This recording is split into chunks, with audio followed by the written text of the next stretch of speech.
বঙ্গোপসাগর থেকে মাছ ধরে ফিরে আসার সময় ডুবে গেল কাকদ্বীপের একটি ট্রলার। গত কয়েকদিন আগে এফবি সিদ্ধি বিনায়ক নামে একটি ট্রলার 13 জন মৎস্যজীবীকে নিয়ে সমুদ্রে মাছ ধরার জন্য রওনা দিয়েছিল।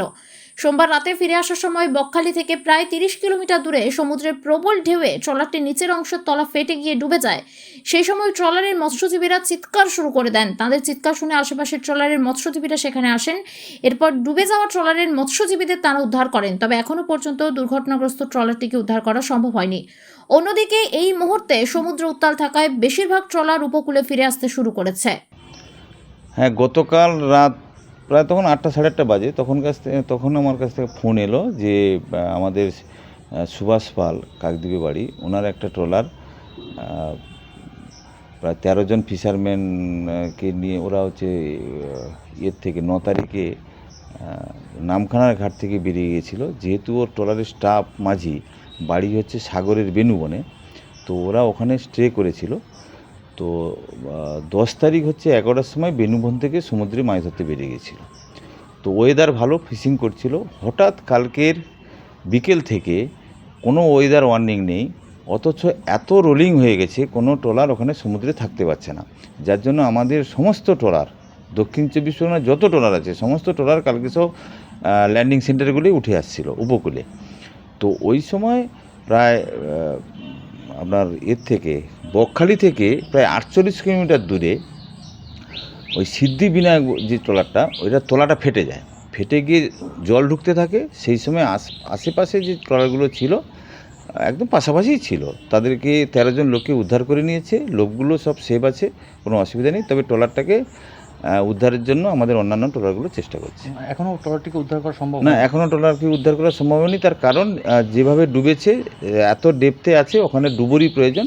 আর ডুবুরি দিয়ে দড়ি না ভালো করে বাঁধতে পারলে ওকে টানা সম্ভব না। লোকজন সব সেভ? হ্যাঁ, লোকজন সব সেভ আছে, তাদের কোনো অসুবিধা নেই। তবে লোকগুলোকে নিয়ে আমাদের অন্য ট্রলারগুলো এই মুহূর্তে সমুদ্রের পরিস্থিতি উত্তাল, এবং এই মুহূর্তে সমুদ্র উত্তাল, কোনো ট্রলার নেই সমুদ্রে, অথচ আমাদের কাছে কোনো ওয়ার্নিং নেই।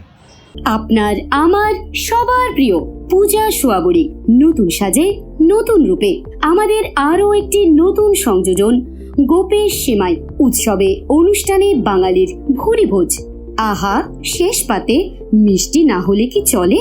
তা যদি হয় পায়েস, আর যে সে নয় এক্কেবারে স্বাদে গন্ধে অতুলনীয় গোপেশ সেমাইয়ের পায়েস, তাহলে তো কথাই নেই। জমে ক্ষীর, তুলতুলে নরম, মুখে দিলেই এক নিমেষে মিলিয়ে যায়। তাই চোখ বন্ধ করে আজই নিয়ে আসুন গোপেশ সেমাই। 100% খাঁটি, সম্পূর্ণ গমের আটা দিয়ে প্রস্তুত করা হয়, যা কার্বোহাইড্রেট, ফাইবার, খনিজ ও ভিটামিনের উৎস। 8 থেকে 80 আমাদের গোপেশ সেমাই সবার মুখে ফিরিয়ে দিল হাসি। Packed and marketed by Gopesh protein private limited. ব্যবসায়িক যোগাযোগের নম্বর 8981383099।